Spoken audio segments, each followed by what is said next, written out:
Je ne suis pas millionnaire. Prophète exaucé, on a vu sur Facebook, beaucoup de gens vous attaquent, vous avez beaucoup d'argent. Je ne suis pas millionnaire. Comment vous faites pour avoir votre salaire à vous et pour payer des impôts et pour faire tout ce que vous êtes en train de faire là? L'argent, ça vient d'où? Tu as posé une belle question. L'argent vient d'où? Et des fois, les gens, ils me regardent bizarrement et me disent, mais qu'est-ce qu'il y a? Mais lui, là, je ne suis pas millionnaire. Alors, j'ai remarqué aussi, il y a d'autres églises, ils reçoivent des subventions de l'État. Nous, on n'en a pas. Pourquoi? Et on n'a pas besoin. Je ne sais pas si ça existe ou pas, on n'a pas besoin. Moi, je crois que l'Église, au temps des apôtres, ne vivait pas avec des subventions de l'État. L'Église doit se faire vivre elle-même. Et l'Église, c'est une entité spirituelle. Les fondateurs de l'Église, c'est Christ qui a dit « Je bâtirai mon Église » dans Matthieu chapitre 16. Alors, si c'est Christ qui a bâti l'Église, nous sommes des petits Christ. Donc, nous-mêmes, nous sommes en train de bâtir avec le grand Christ qui est au milieu de nous. Notre objectif, notre vision, c'est quoi? De ne pas garder des personnes derrière l'argent de l'État. Et l'Église Méas est propriétaire d'un bien immobilier qui a été un don. Mais il a fallu que le pasteur fasse en sorte que les biens personnels, je parle de moi et de l'Église. Tu vois comment moi-même je participe à l'avancement de l'œuvre de Dieu. Moi j'ai pris le temps d'enseigner. Mais il arrive des fois, un pasteur peut dire j'enseigne, les gens ne donnent pas. Non, tu enseignes, est-ce que tu donnes toi-même? Moi j'enseigne et je donne. Si je peux dire quelque chose au pasteur, au bien-aimé pasteur, frère pasteur, les amis pasteurs, pour gérer l'Église, il ne faut pas être cupide. Il ne faut pas vivre pour soi-même. L'Église ne se gère pas seulement par l'onction. Oh, Dieu a dit ceci, oh, l'onction du Saint-Esprit, oh, l'atmosphère de gloire, oh, l'atmosphère de ceci. C'est bien, mais il faut que la parole soit vie dans votre vie. C'est-à-dire pour gérer une Église, ça demande vraiment l'intelligence. Exaucé Lungu Coaching. Exaucé Lungu Coaching. Bienvenue sur Exaucé Lungu TV, la chaîne 100% prophétique qui vous procure la vie en Jésus. Aujourd'hui, on va continuer sur l'Église, l'organisation de l'Église. Comme je vous avais promis la fois passée, nous allons aller plus dans des exemples concrets. C'est la raison pour laquelle nous avons toujours notre coach. Bonjour coach. Bonjour, on est là. Que Dieu te bénisse. Oui, bonjour. Je vais revenir sur notre thème de la fois passée. Aujourd'hui, je vais vraiment utiliser votre Église comme un peu matériel didactique pour pouvoir expliquer, pour pouvoir donner des exemples concrets aux gens. Parce que beaucoup de gens, quand on leur explique que voilà, dans une église, il faut payer des impôts, il faut faire ceci, et ça sort comme si c'était des choses abstraites et concrètement, on a du mal à le mettre en pratique. Et comme j'ai pris vraiment un peu beaucoup plus des informations par rapport à votre église, et je voulais vraiment poser des questions pour pouvoir expliquer aux gens, des gens qui n'arrivent pas, ou encore il y a d'autres choses que vous ne savez pas non plus que ça existe, qu'on peut faire, vous allez être orienté, raison pour laquelle c'est vraiment le rôle du coach. Alors, prophète, je voulais commencer par rapport au protocole. J'ai un peu observé des images, j'ai un peu visité, j'ai vu dans votre église, il y a une organisation extraordinaire au niveau des protocoles. Il y a vraiment l'accueil, le service des protocoles de ton église, c'est vraiment quelque chose d'extraordinaire. Alors, je voulais savoir comment vous avez fait pour former ces gens-là. Merci pour la question. Je vais dire, par la grâce de Dieu, on n'a pas encore atteint l'extraordinaire. Peut-être qu'on ne l'atteindra pas. On essaie de faire pas à pas ce que le Seigneur met dans nos cœurs. Tout dépend de l'enseignement. On ne peut pas bâtir la mentalité des gens au sein d'une église, peu importe le domaine. Il faut trouver des versets bibliques, des passages de la Bible qui amènent les gens à comprendre ce qu'ils vont faire. Parce que les gens croient que quand on parle de l'administration, il n'y a pas de passage biblique pour ça. Ou quand on parle de la gestion, je ne sais pas, des protocoles, il n'y a pas de passage pour ça. Non, c'est faux. Il y a toute une organisation, même dans le ministère du Seigneur. Le Seigneur, dans Marc chapitre 5, Jaïrus l'appelle pour aller prier pour son enfant. Il s'arrête en chemin parce qu'il y a une femme qui l'a arrêté. La femme qu'on appelle communément la femme à la perte de sang. Cette femme, dont le nom n'est pas cité, elle saisit les bords du vêtement du Seigneur. Le Seigneur était étonné, il a dit, j'ai senti une force sortir de moi. Mais quand ils ont continué, ils sont arrivés chez Jaïrus, tu vas voir la structure et le service. Le Seigneur laisse les gens dehors. Il prend quelques disciples. Pas tout le monde, il entre avec eux. Et il prend toute autre personne, il les laisse dehors. Mais pour faire ça, ce n'est pas le Seigneur qui organise toutes ces choses-là. Il faut qu'il y ait quelqu'un qui doit mettre de l'ordre. Le maître va entrer, il ne prend pas tous les disciples, il prend une partie. Souvent, le Seigneur s'est retrouvé avec des disciples, des fois, ils n'étaient qu'à 3. Par exemple, dans la transfiguration, Matthieu chapitre 17, au verset 1er, il était qu'avec Pierre, Jean et Jacques. Des fois, il se retrouve dans d'autres endroits. Par exemple, chez Simon, le pharisien, Jean chapitre 12, il était avec ses 12 disciples. Donc, tu vas voir que tout ça, il faut qu'il y ait de l'ordre parce que des foules est en train de les suivre. Donc, au sein d'une église, pour amener les gens déjà à l'organisation, savoir comment s'asseoir, tout dépend de l'enseignement. Un exemple bête dans notre église, on ne peut pas s'asseoir, tu viens, tu t'assois comme tu veux. Tu viens parce que tu es venu, tu es venu avant, mais tu t'assois derrière. Et une autre personne devant. Non, pas du tout. Le Seigneur a dit, lorsqu'il y avait le partage de la multiplication des pains, il a fait asseoir les gens par groupe de 50. C'est-à-dire, ça sous-entend qu'il y a de l'ordre. Ce n'est pas qu'il y avait un groupe où il y avait 25 personnes et l'autre groupe 50. Non, on voit l'ordre. Et la Bible dit dans 1 Corinthiens chapitre 14 que Dieu c'est un Dieu d'ordre. Donc, toutes ces choses-là, l'ordre amène la beauté de la chose. Mais des fois, nous voulons grandir, mais on n'est pas ordonné. C'est ça déjà le problème. Et prophète, en fait, j'ai remarqué, il y a toujours une sœur qui est toujours à côté de vous. C'est ce protocole-là. Bon, après, au départ, moi, je pensais vraiment que non, peut-être c'est elle la secrétaire. Elle est là, elle s'occupe de vos mouchoirs, elle s'occupe de porter votre tablette. Elle n'est même pas secrétaire. Alors, c'est quoi son rôle, elle est qui? C'est une assistante. D'accord. Elle m'assiste dans mon bureau. C'est elle qui s'occupe du bureau, sa responsabilité, elle est assistante. L'assistante du prophète pour tout ce qui est service du bureau. Tu ne peux pas entrer au bureau sans elle. Tu ne peux pas faire quoi que ce soit sans elle. Quand tu as rendez-vous, elle va t'introduire. Elle connaît les programmes. J'ai encore une autre assistante. C'est l'ancienne Sandra. Elle s'occupe de mes rendez-vous. Okay. J'ai encore une autre assistante qui est secrétaire de l'église.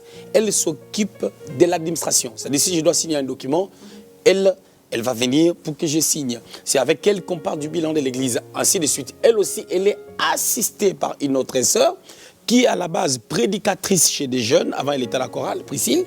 Elle assiste ma secrétaire maintenant sur le plan administratif au sein de l'église. J'ai le berger Eric qui est mon assistant en termes ministériels, comme une descendance. D'accord. Donc du coup, la différence entre le berger Eric et votre assistant qui, par exemple, qui s'occupe de tout ce qui est administration, c'est des choses différentes. Donc... Des choses différentes, parce que voilà. Le berger Eric, il va répondre à mes mails. On va m'inviter, il va répondre à mes mails. Le berger Eric, il sait que là, papa va tousser et j'ai tousse. Donc c'est une manière de dire que il le sait, c'est-à-dire il sait quoi répondre. Un exemple bête, j'ai fait une émission, mes films, mon téléphone sonne. S'il voit que la personne a insisté, il sait ce qu'il va lui dire. Mais si c'est une autre personne, je dois le coacher pour qu'il sache qu'est-ce qu'il doit dire. Tu comprends?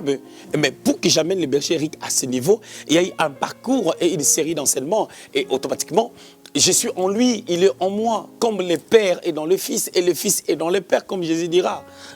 Oui, d'accord, prophète. Et ce que j'ai remarqué aussi, parmi tous ces gens qui travaillent dans votre église, j'ai vu personne qui est qualifiée dans ces domaines-là. Vous avez une équipe de médias dans votre église et cette équipe-là, même la personne qui dirige ça n'est pas formée. Il a fait des sites internet et ils font des montages, des affiches. Mais ces gens-là, ils n'ont pas été formés dans ces domaines-là. C'est vraiment ça qui m'a intriguée. Je me suis dit, je vais vraiment poser des questions au prophète et nous expliquer comment il a fait. Notre service pour Dieu est prophétique. C'est-à-dire notre sacerdoce est prophétique. Oui. C'est-à-dire nous, essayons d'apercevoir les talents naturels pour en faire les talents des dons au bénéfice de l'Église. Et quand je dis on aperçoit des talents naturels, on essaye aussi de travailler ces talents. On peut aussi pousser les gens à des formations pour qu'ils apprennent certaines choses où il y a aussi les coachings en tant que tels. Prenons l'exemple de mon fils qui s'occupe des médias, Augusto. Lui, par exemple, il avait, je crois que je l'avais dit dans une émission ou quelque part, il avait manifesté une passion dans tout ce qui est... filmage. Il m'a dit une fois, ah mais je sentais que je puisse t'acheter un ordinateur. Ou je pensais aussi après acheter une caméra, commencer à filmer. Moi j'ai dit non, tu ne m'achètes pas l'ordinateur, achète la caméra plutôt. On a pris une petite caméra, je ne sais même pas si ça coûtait combien, pas trop cher. Et il a commencé à filmer et moi je l'ai encouragé. Il n'a jamais filmé, il n'a jamais fait les montages de vidéos. Mais il avait une passion dans l'informatique. Et je l'ai poussé, je l'ai encouragé, je l'ai poussé. À un moment donné, il était parti même faire une formation dans le filmage. Mais ce n'est pas ça qui l'a aidé à faire les sites. Mais c'est le fait de se sentir des fois à l'aise dans ce qu'il fait, les encouragements. Ah mais c'est bien ce que tu as fait. Il a cherché jusqu'au point où il a créé un site internet pour les ministères. Aujourd'hui, nous en sommes bénéficiaires. Donc quand je parle, j'ai dit notre sacerdoce est prophétique. Nous sommes de la race de David. Notre portrait, notre image, bien entendu, c'est Jésus-Christ, mais nous, dans notre perception, on regarde aussi la vie de David, qui est la clé vraiment de Christ dans l'Ancienne Alliance. Et quand tu regardes David, c'est un homme de la brousse qui s'est retrouvé roi. Mais quelles sont les écoles que David a pu traverser pour atteindre cette dimension? David était dans la brousse, il n'a pas étudié. On voit David, premièrement, à l'école de la brousse. Et ce que David a pu connaître dans cette école, c'est écouter ce que le père a dit. Le père l'a mis là pendant qu'il était le plus jeune. On pouvait mettre des gaillards. Il était le plus jeune, mais il accepte. C'est comme s'il pouvait dire, mais est-ce que papa m'expose à un danger? Non, il n'a pas dit ça. Il est resté dans la brousse. La deuxième école, ça a été l'école de Samuel. L'école de Samuel, c'est une école d'onction. Une école qui te permet de pouvoir avoir une huile qui t'amène à pouvoir soulager le roi quand tu joues à la harpe, qui t'amène à tuer Goliath, qui t'amène à devenir porteur d'armes du roi, qui t'amène à pousser les femmes à chanter pour toi. David a tué ses 10 000. C'est-à-dire une onction qui amène aussi l'adoration dans la ville pour célébrer les dieux de David. Ça, c'est l'école de Samuel. Après, ça a été l'école de Jonathan. Jonathan qui change son accoutrement. Jonathan qui lui communique des choses concernant la royauté. Comment un prince vit. La 4e école, ça a été l'école de Saül. L'école de Saül, c'est l'école de la méchanceté de l'homme qui s'est manifesté dans ta vie. Alors, si tu n'es pas équilibré, tu dis, j'abandonne ces histoires. Je téléphone Saül, je lui dis, écoute, je deviendrai plus roi comme tu avais entendu. C'est bon, comme ça tu es en paix. Beaucoup de personnes le font. Alors, toutes ces écoles-là, ça nous permet de pouvoir... Je n'ai pas fini de citer, il y a beaucoup, mais je m'arrête là. C'est-à-dire toutes ces écoles-là nous permettent de pouvoir apprendre et à être équilibrés. Parce qu'il y a 2 sortes de formations dans la vie. Il y a une formation dans une école quelconque et une formation en pratiquant et en observant. C'est là où vous remarquerez, moi dans mon ministère, c'est vrai, je suis théologien, mais au-delà de la théologie, il y a un appel qui vient de Dieu. Naturellement, j'ai été disciple de quelqu'un et puis il y a la formation théologique. Et quand on met tout ensemble, ça fait boum. Oui, prophète, je suis tout à fait d'accord avec vous, mais on voit aussi d'autres pasteurs qui ont aussi des diplômes théologiques, mais qui n'arrivent pas à faire ce que vous avez fait. Je vais m'expliquer. On voit une personne qui vient à l'église. Comment vous allez savoir que cette personne-là, si je le mets là, en tant que mon assistante pour gérer le bureau, et il saura mettre tout à ma place, il saura faire ça. De l'autre côté, une personne qui est comment vous allez savoir que cette personne-là, si je le mets dans l'administration, elle va le faire concrètement. C'est quoi votre... Voilà. À ce niveau, il y a la première clé, ou la grande clé, c'est l'observation. C'est comme toi, quand je suis venu dans ton église, j'avais vu que j'avais goûté ta nourriture. J'ai dit à ton pasteur, il faut la mettre aussi dans des choses de manger. Mais tu es aussi journaliste, donc cela veut dire que j'ai observé, j'ai goûté, j'ai vu, j'ai dit à ton pasteur, mais là aussi dans l'histoire de manger. Donc, c'est ça, l'observation. Beaucoup de gens attendent que Dieu leur parle pour tout. Je ferme les yeux, je suis prophète. Je vois, elle fait à manger. Oh, Dieu me montre que tu fermes. Non. Il y a l'observation. Par exemple, mon assistante qui s'occupe du bureau, c'est quelqu'un, j'avais vu qu'elle était très propre. Déjà, moi, je suis quelqu'un, j'aime pas les microbes. J'aime pas la saleté. J'avais regardé, j'avais vu qu'elle était très propre. Comment ces enfants s'habillaient? Moi, je regarde des petites choses. Les ongles, est-ce qu'il n'y a pas de miettes à l'intérieur? Je regarde, je vais aller chez toi, tu ne sauras pas, je suis en train de sentir l'odeur. Tu vois les chiens, la manière dont ils sentent des choses. Voilà, tu ne sauras pas. J'observe et je dis, elle, dans mon bureau, on va s'attendre. Pourquoi? Parce que dans mon bureau, si tu ne fais pas comme je veux ou si tu n'es pas propre, c'est-à-dire mon assistante au bureau, quand tu viens, un exemple bête, tu viens en rendez-vous, tu as des enfants, plein d'enfants. Il sait que les enfants là, elle va observer, les enfants sautent de gauche à droite, dit, elle n'entrera pas. Elle va faire ça gentiment. Ça va ma soeur, tu peux me donner les enfants pour qu'on puisse les garder. Elle sourit. Toi tu entres, du coup les enfants sont restés. Elle les gère.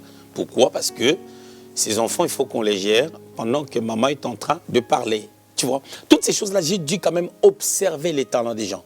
J'observe les talents des gens, je me dis, telle personne sera bonne pour telle chose. Mais il m'arrive aussi d'observer, j'ai loupé quelque chose. Tu comprends? Je peux aussi observer, je tente. Je ne regrette pas. Quand je dis, je donne une responsabilité à quelqu'un, ça ne semble pas marcher. Je me dis, peut-être que je n'ai pas trop bien vu, peut-être que la personne n'a pas compris, ou peut-être que le diable l'a attaqué. Je vais essayer encore la personne. Je vais essayer d'abord de l'encourager, Si je vois que ça ne roule pas, je peux le changer de domaine. Et tu peux changer le domaine à la personne se retrouve et puis c'est parti. Même si tu le remets dans la chose, ça va aller. Donc, il arrive des fois qu'on tente, même Dieu, il a envoyé Moïse. Pourquoi il ne pouvait pas garder Moïse de l'éternité à l'éternité, tu vois? Mais Dieu n'a pas échoué en envoyant Moïse, en envoyant Élie, ainsi de suite, jusqu'à ce qu'il a envoyé son fils. Donc, c'est pour dire qu'il m'arrive des fois de mettre quelqu'un dans un domaine et puis ça rate aussi. Oui, d'accord, on continue, prophète. Vous avez dit tout à l'heure que la première clé, c'est d'abord l'observation. Vous observez les gens, quand les gens viennent à l'église, vous les observez. Maintenant, ce qui m'étonne, en fait, comment se fait-il qu'il y a tant de gens qui ont tant de qualités? Parce qu'une fois, on était venu, on a vu qu'il y a un frère dans votre église aussi, il a construit un bureau. Aussi longtemps, cette personne-là, dans sa vie, il n'a jamais touché il n'a jamais fait de travail de construction ou quoi que ce soit. Lui-même, il ne savait même pas, parce que même des études qu'il avait fait, c'était vraiment rien à voir avec ce qu'il est en train de faire. Mais non, comment vous avez su que cette personne-là, si je le mets là, il va me faire ça. Et aujourd'hui, il fait pas mal de choses dans le même domaine. Comment vous avez fait pour... Moi et ma femme, nous travaillons en complémentarité. Au-delà de l'observation, nous avons un côté, on se laisse vraiment pousser par le Saint-Esprit. Il arrive des fois, je peux demander à quelqu'un, fais telle chose, je ne sais pas pourquoi. Mais au moment où je le demande, on est des hommes spirituels. On va comprendre qu'il y a Dieu derrière, au-delà de l'observation. Je dis bien au-delà de l'observation. Tu verras, la personne essaye de faire un truc. Maintenant, pour ces frères-là, c'est les frères Elvis, mon fils Elvis qui est là. Elvis, ce que j'avais vu en lui, c'était le courage. Je l'ai regardé, j'ai dit, pas qu'il a fait quelque chose, mais c'est le courage. Il avait fait un petit truc où je connais un peu la musique, je sais comment il faut régler les sons et tout, c'est difficile, il faut aller à l'école pour ça.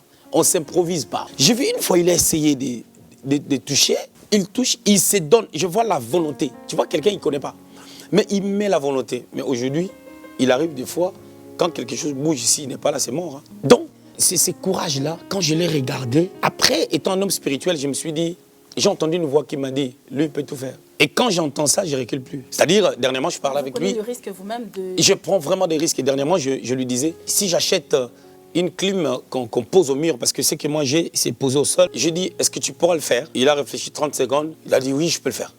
Je peux le faire. Il ne l'a jamais fait. Et je sais qu'il va le faire. C'est-à-dire, au moment où je suis en train de parler, il est en train de faire des travaux, il fait des choses extraordinaires. Je prends l'exemple, dernièrement, on était en prière, je lui disais, dans la journée, toutes les choses que tu fais, chez des amis, tout ça, chez toi-même, prends des photos. Et pendant qu'on priait, quelqu'un saisi par le Saint-Esprit, lui dire, Elvis, tout ce que tu fais, prends des photos. Alors, pour devenir grand dans la vie, comment faire pour devenir grand? Et lui aussi, de son côté, quand je lui dis de faire quelque chose, il fait. C'est-à-dire, il ne dit pas, je ne saurais pas. Et je dirais, par exemple, tout à l'heure, vous avez dit, il a construit un bureau. Non, il a construit des bureaux. Il a posé des murs, il a fait des chambres qui n'existaient pas. C'est-à-dire un appartement est là et tout, au milieu, il vient, il sépare les murs, tout ça, il crée, il a fait des trucs, c'est extraordinaire. Quand il a commencé, c'était un faible commencement et au fur et à mesure, il a commencé à grandir. Et moi, je suis toujours derrière pour l'encourager. Et j'ai plusieurs stratégies pour l'encourager. Des fois, je vais seulement l'encourager, je lui amène un beau costume. Donc, dans sa psychologie, il s'est dit, en tout cas, j'ai fait du bon travail, il faut que je continue. Tu comprends un peu? C'est-à-dire, je l'encourage en parole, je l'encourage d'une manière ou d'une autre. C'est-à-dire, ça, c'est mon côté coach. Bon, admettons, Elvis, demain, il a une grande entreprise, il devient millionnaire. Quelle sera ma place? Donc, nous travaillons dans la vie des gens et Dieu nous récompense. C'est-à-dire, David, 2 Samuel chapitre 22, il a fabriqué ces héros, des personnes qui étaient tout autour de lui. Ce sont des personnes qui étaient avec lui dans la caverne d'Adullam. Il y a l'observation. La deuxième des choses, il y a les essais. Tu essayes. C'est-à-dire, quand tu observes, ça t'amène à pouvoir voir les talents de l'autre. La troisième des choses, tu essayes. Qui ne risque rien, n'a rien. Tu essayes. Et quand tu essayes, vous devez comprendre même la prophétie. Hein. On dit que celui qui prophétise les fasse avec foi. C'est-à-dire, selon l'analogie de la foi, les principes liés à la foi que nous avons en Jésus-Christ. C'est-à-dire, tout ce que nous faisons, il faut prendre des risques, il faut mettre la foi en exergue. C'est très important. Oui, prophète, on a très bien compris. Et je voulais encore savoir un peu plus, parce qu'on voit que dans votre église aussi, il y a la comptabilité. Dans votre église, vous payez des impôts et vous-même, vous êtes déclaré, vous avez des fiches de paye. Alors, je me suis dit, bon, comment il fait pour avoir des fiches de paye, pour se faire déclarer et qu'il a une paye? Aussi longtemps, on sait tous que de nos jours, il n'y a pas vraiment l'argent qui rentre. Comment vous faites pour avoir votre salaire à vous et pour payer des impôts et pour faire tout ce que vous êtes en train de faire là? L'argent, ça vient d'où? Voilà, à partir du 1er juillet, on aura un 4e salarié à l'église. Tu as posé une belle question. L'argent vient d'où? L'argent vient de l'organisation. Parce que nous avons enseigné la parole de Dieu, nous continuons à enseigner. Nous avons des membres au sein de l'église qui travaillent. Notre objectif, notre vision, c'est quoi? De ne pas garder des personnes derrière l'argent de l'État. Oui. Mais c'est de pousser les gens de pouvoir travailler. Un exemple bête avant que je continue. Je parlais avec une de mes filles qui vient de signer son CDI, qui m'a dit le salaire qu'on m'a proposé au début, il n'y a pas une très grande différence, avec ce que l'État me paye, c'est-à-dire le chômage et consort, à cause déjà du salaire qu'elle gagnait avant.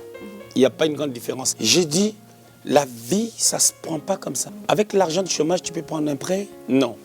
Avec l'argent du chômage, tu peux acheter la maison ou l'argent de l'État? Tu comprends? C'est-à-dire quand tu travailles, tu ne travailles pas pour les salaires.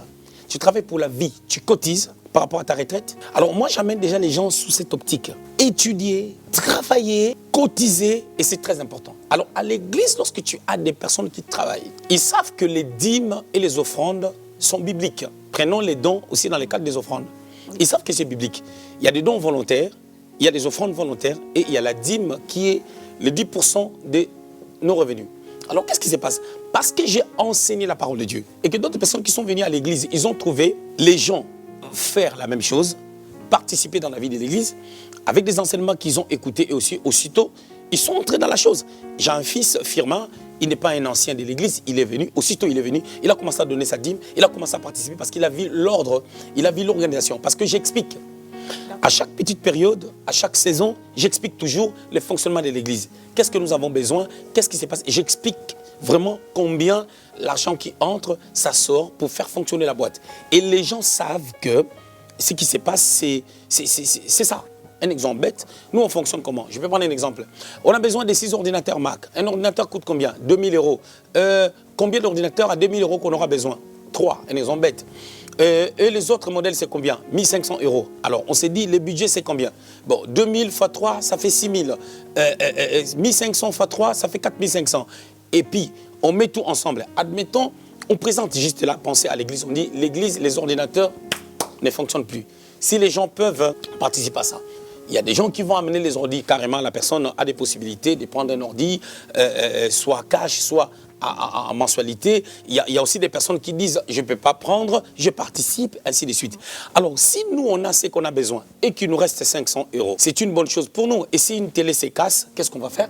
On va prendre dans notre réserve, au lieu qu'on demande encore l'argent, on achète. C'est-à-dire l'église a toute une organisation. Lorsqu'il y a des entrées, lorsqu'il y a des dîmes, et quand les dîmes entrent, il faut comprendre que les dîmes, quel était le rôle des dîmes à l'église? C'était pour qu'il ne manque pas la nourriture dans la maison de Dieu. Et les Lévites qui travaillaient dans les temples, et ils étaient nourris par rapport aux dîmes qui entraient. Raison pour laquelle les Lévites ne pouvaient pas travailler. Et en fonction des dîmes, ça nous permet maintenant de payer les salaires. D'accord. Ok. Et d'autres entrées, ça nous permet maintenant de payer d'autres factures. Donc c'est toute une organisation. Si moi j'ai dit que je dois prendre toutes les dîmes, je mets ça dans mon ventre, la boîte ne va pas tourner. D'accord, nous avons très bien compris d'où vient l'argent. On a compris la provenance de l'argent. L'argent vient des membres. L'argent vient de membres des églises. Donc il y a toute une organisation des offrandes, la dîme quand ça rentre. Il y a toute une équipe qui gère. Et même vous, vous avez votre salaire, c'est ça? Donc j'ai mon salaire, bien sûr. On vous donne votre salaire par rapport à ces dîmes-là. Voilà. Et je vu qu'il y a aussi votre femme qui est le pasteur. Donc les gens qui sont pasteurs dans votre église, il y a le pasteur, il y a l'évangéliste, on a pas mal de gens. Tous ces gens-là sont payés aussi. Il faut comprendre déjà, quelqu'un un jour peut être pasteur, mais il travaille. Ok. Tu comprends?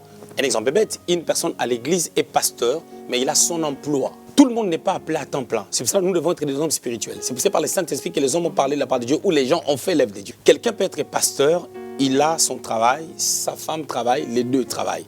Maintenant, qu'est-ce qu'il faut faire dans le cas d'une personne qui a 2 revenus, mais qui est pasteur? Qui est pasteur, qui est devenu pasteur au sein de l'église?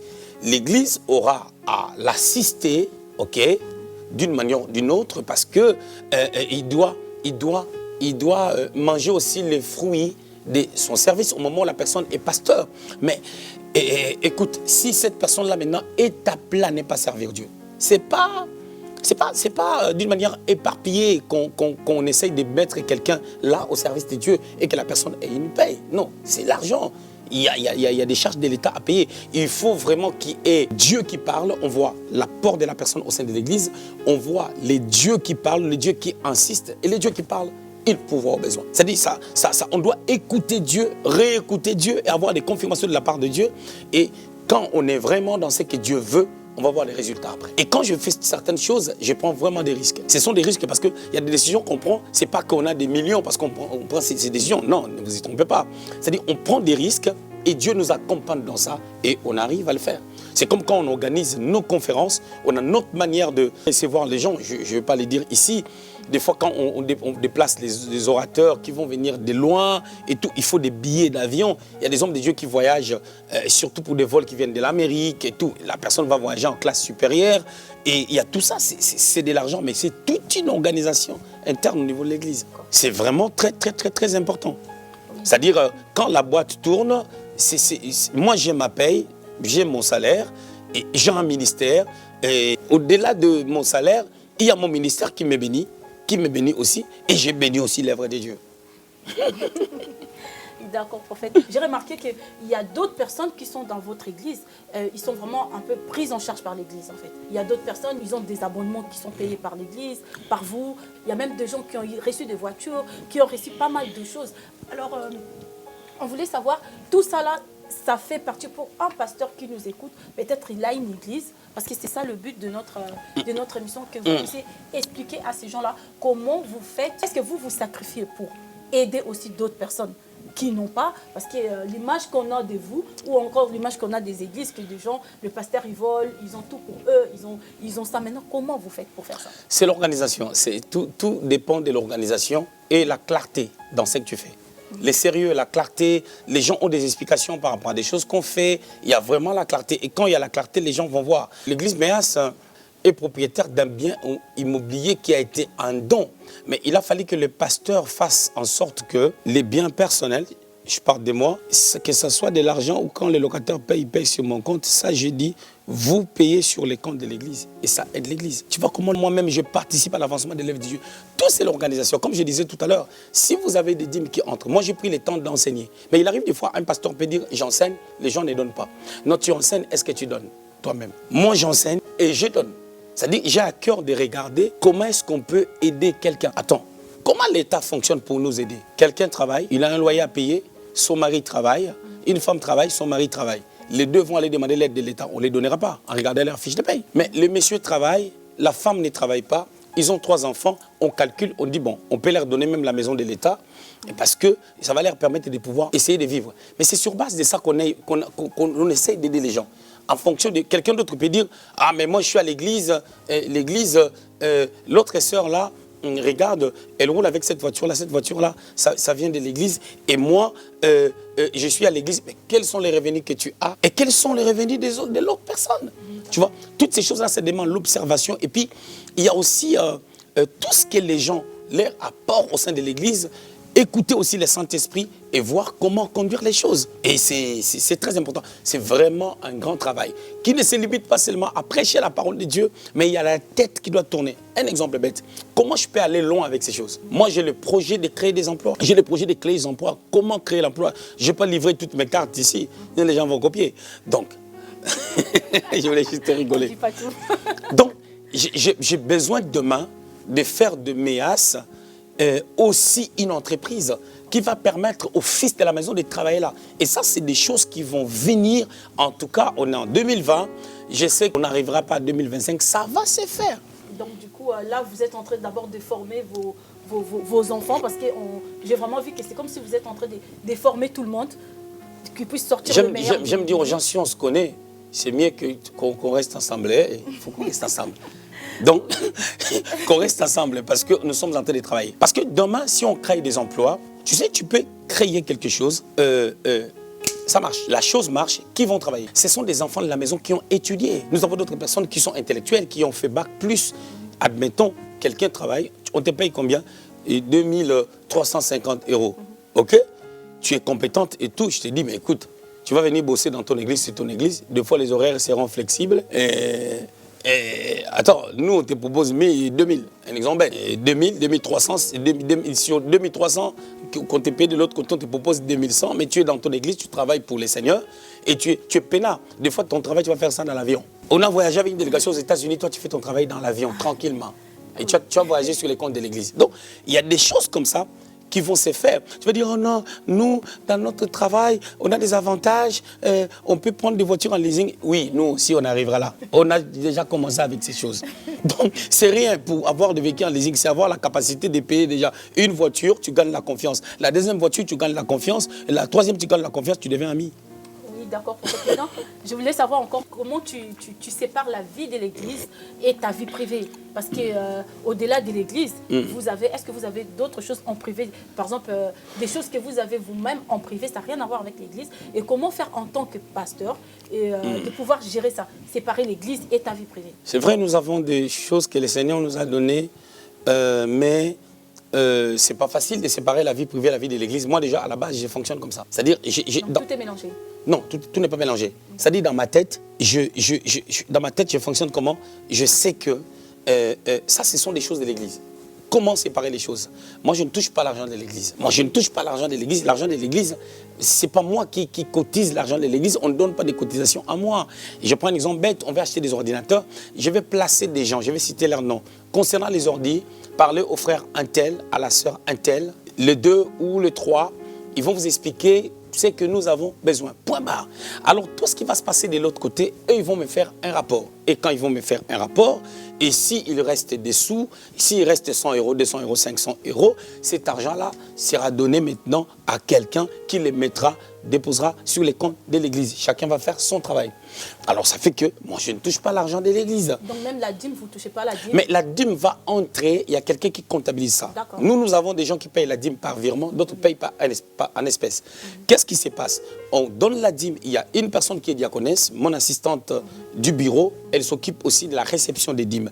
Elle va prendre cette dîme-là quand elle reçoit ça, elle va amener cette dîme-là. Il y a une personne qui compte les dîmes afin qu'une autre personne les dépose maintenant sur les comptes de l'Église. Et puis après, quand on va faire la comptabilité, on paye les salaires.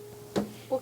Il y a même des gens qui passent par effraction, débarquer chez moi comme ça. Ah, j'avais oublié, j'ai donné ma dîme. Je me fâche contre ces gens-là. Parce qu'ils doivent donner la dîme à elle, ok? Et elle doit donner ça à une autre personne qui va écrire, ok? Pasteur Mariam peut écrire des noms et puis elle va donner ça encore à une autre personne qui va déposer de l'argent sur les comptes de l'Église. Et il y a une personne qui passe, Cynthia, elle doit payer les factures de l'Église, ainsi de suite. Et c'est par là qu'on arrive à avoir des bilans à l'heure, ainsi de suite. D'accord. Alors, j'ai remarqué aussi, il y a d'autres églises, ils reçoivent des subventions de l'État. Nous, on n'en a pas. Pourquoi? Et on n'a pas besoin. Je ne sais pas si ça existe ou pas, on n'a pas besoin. Moi, je crois que l'Église, au temps des apôtres, ne vivait pas avec des subventions de l'État. Parce qu'au temps de Jésus-Christ, au temps des apôtres, l'État aussi existait. L'Église doit se faire vivre elle-même. Et l'Église, c'est une entité spirituelle. Les fondateurs de l'Église, c'est Christ qui a dit « Je bâtirai mon Église » dans Matthieu chapitre 16. Alors si c'est Christ qui a bâti l'Église, nous sommes des petits Christ. Donc nous-mêmes, nous sommes en train de bâtir avec le grand Christ qui est au milieu de nous. Mais vous payez quand même, vous payez votre impôt. Donc à partir du moment où vous payez votre impôt, vous avez certains droits. Ça n'a rien à voir. Non, on paye l'impôt. Je prends un exemple bête. Nous, quand on paye les impôts, s'il arrive que non, on a payé plus, on nous rembourse notre argent. Et moi, j'ai dit jamais ne nous remboursez pas l'argent. J'ai dit toujours, mettez-le sur l'année d'après. Parce que vous savez, c'est la mentalité. Quelqu'un peut être quelqu'un qui aime, tu vois, on te rembourse l'argent des impôts. Mais les impôts de l'année prochaine, quand ça va venir, si on déduit, c'est bien, l'année prochaine, vous ne payez pas. Mais quelqu'un va dire, on a remboursé l'argent des impôts, ok, je récupère ça, moi, les pasteurs, je mets dans la poche, je vais aller acheter des costumes. Non, pas du tout. Moi, j'ai dit qu'on rapporte ça à l'année d'après, comme ça, l'année d'après, ça baisse. La tête, là, ça tourne, c'est pas pour rien qu'elle est grosse. Alors, prophète, quand vous faites des voyages, vous voyagez, on vous voit voyager partout dans le monde. Et là, ça fait partir aussi. Par exemple, vous voyagez, on vous donne des offrandes. Alors ça, c'est l'argent que vous prenez vous-même ou ça va aussi dans le compte de l'Église? Très bien, c'est une très très belle question. Vous devez comprendre une chose. Il y a des voyages que je fais dans un angle on m'a invité. C'est-à-dire, si les gens m'invitent, ils vont me prendre en charge. C'est à eux de me prendre en charge. Oui. Si j'effectue un voyage dans un titre personnel, parce qu'il arrive des fois, nous on a une mission évangélique armée des sanctifiés. C'est-à-dire une mission qui est liée à l'évangile. Et l'évangile, dans l'évangile, il y a le réveil, il y a l'évangélisation, il y a tout ce qui vient après.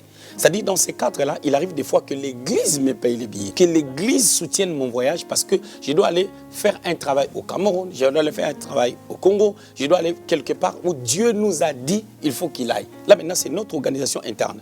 Maintenant, quand je pars prêcher quelque part, on me dit on te donne une offrande, ça devient une église qui m'a invité, ils m'ont donné l'offrande, ça c'est à moi. Mais sauf qu'on a une structure un peu, il faut comprendre que moi je voyage des fois dans mes voyages perso, on m'a invité quelque part, j'ai amené une délégation. Ils vont dormir où? Alors, j'ai une petite caisse que je mets des offrandes qu'on me donne pour que ça me permette, des fois, de payer les hôtels à des personnes qui peuvent voyager avec moi. Donc, ça fait qu'on retombe que je travaille vraiment pour Dieu. Parce que cette église va me donner une offrande. J'ai dit une connerie. Tu prêches quelque part en France. Excusez-moi les pasteurs de la France. Je te dis, tu vas prêcher en France. On te donne une offrande. Tu verras, j'ai dépensé plus que ce qu'on m'a donné, les doubles, les triples. Parce que moi, c'est toute une organisation. Tu vois? Et des fois, les gens, ils me regardent bizarrement. Ils me disent, mais qu'est-ce qu'il y a? Mais lui, là, je ne suis pas millionnaire. Je suis seulement organisé. J'essaye de m'organiser. C'est ça, c'est tout. Quand je sais que j'ai un voyage, un exemple bête, je vais voyager en septembre à tel endroit. J'ai dit, là où je vais partir, j'ai besoin de chanter. J'ai besoin d'avoir une équipe, la chorale et tout. Ils vont dormir. Et dans mes voyages, ils ont le droit de loger à la rigueur. Hein. Pas toutes les églises.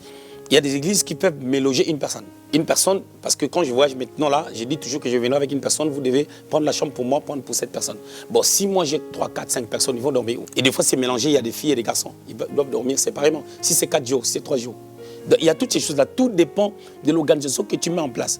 Mais quand on part, par exemple, aux États-Unis, j'étais parti aux États-Unis récemment, j'avais 2 personnes avec moi. J'avais mon fils Samuel Kabassou, il y avait mon interprète, ma fille Jemima. On était aux États-Unis. Maintenant, les États-Unis, l'église de Dr. Judy les a logés. Les a logés dans le même hôtel que moi, mais ils étaient bien logés et tranquillement. Bon, ça, c'est leur niveau, tu vois.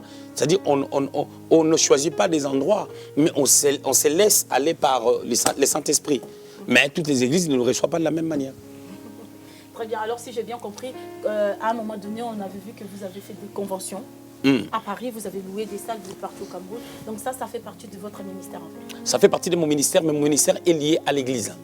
Et j'ai pu faire comprendre à l'église que je ne suis pas pasteur et je suis appelé aussi au ministère extérieur. Et même ils voient comment est-ce que les gens m'invitent, ça fait que l'église participe. Et quand l'église participe, et moi aussi je participe, aussi dans mes voyages et tout, si on peut faire quelque chose, on le fait. Si on ne peut pas, on peut repousser. Voilà. Ça ne veut pas dire que tout ce qu'on fait, et on arrive à le faire quand on le veut. Il arrive aussi qu'on repousse. Voilà. Alors, qu'est-ce que vous pouvez dire aux pasteurs qui vous ont suivis aujourd'hui pour gérer l'église en quelques mots, si vous pouvez résumer un peu ce qu'on vient de dire, comment ils peuvent s'y prendre? Si je peux dire quelque chose aux pasteurs, aux bien-aimés pasteurs, frères pasteurs, les amis pasteurs, je dirais pour gérer l'église, il ne faut pas être cupide. Hein, il ne faut pas vivre pour soi-même. Et la deuxième des choses que je vais dire, pour gérer une église, l'église ne se gère pas seulement par l'onction. Oh, Dieu a dit ceci, oh, l'onction du Saint-Esprit, oh, l'atmosphère de gloire, oh, l'atmosphère de ceci. C'est bien, mais il faut que la parole soit vie dans votre vie. C'est-à-dire pour gérer une église, ça demande vraiment l'intelligence. Ça demande vraiment, vraiment l'intelligence. Et si on met cette intelligence en place, quand les gens voient les sérieux, nous avons quelques blancs à l'église, ils sont restés comment? Ils sont restés parce qu'en venant, ils ont vu les sérieux. Ils étaient venus avec un blanc qui voulait les amener quelque part, mais ils ont suivi les blacks. Parce qu'ils ont vu les sérieux et la cohérence dans ce qu'on fait. Et aujourd'hui, cette personne qui voulait les amener quelque part, sa femme donne des cours de danse de la musique du monde. Alors, nous sommes très contents de vos réponses parce que Prophète Exaucé, on a vu sur Facebook, beaucoup de gens vous attaquent, vous avez beaucoup d'argent, alors que tout cela demande juste l'organisation. Aujourd'hui, nous avons vraiment beaucoup appris parce qu'il y a beaucoup de gens qui croient que quand je viens à l'église, je donne l'offrande, c'est le pasteur qui met dans sa poche. J'ai vraiment pris l'exemple d'une église pour prouver aux gens, peut-être d'autres personnes n'arrivent pas à croire en Dieu, n'arrivent pas à donner à l'église parce qu'ils ont l'impression qu'ils sont en train de donner à un homme parce que le pasteur va s'enrichir. On a appris aujourd'hui qu'il y a des églises qui sont très bien organisées et qu'ils ont même des gens qui payent des impôts, ils ont même des salaires, même le pasteur, il ne voit même pas là où passe l'argent. Alors tout cela, c'est vraiment des choses qu'on apprend, on continue d'apprendre. Et comme la Bible dit, mon peuple périt par manque de connaissances. Merci beaucoup, prophète. Merci à toi aussi, on est là. Que Dieu te bénisse. Merci pour votre sagesse. Continuez à suivre nos émissions, likez, partagez nos vidéos, posez aussi vos questions. Vous pouvez même envoyer vos dons si vous voulez aussi. Et le prophète est là. Il y a des gens qui les font. Ouais, justement, on est bénis, on bénit tous les gens qui participent déjà. Que Dieu vous bénisse abondamment. À très bientôt. C'était Exaucé Lungu Coaching. Exaucé Lungu Coaching.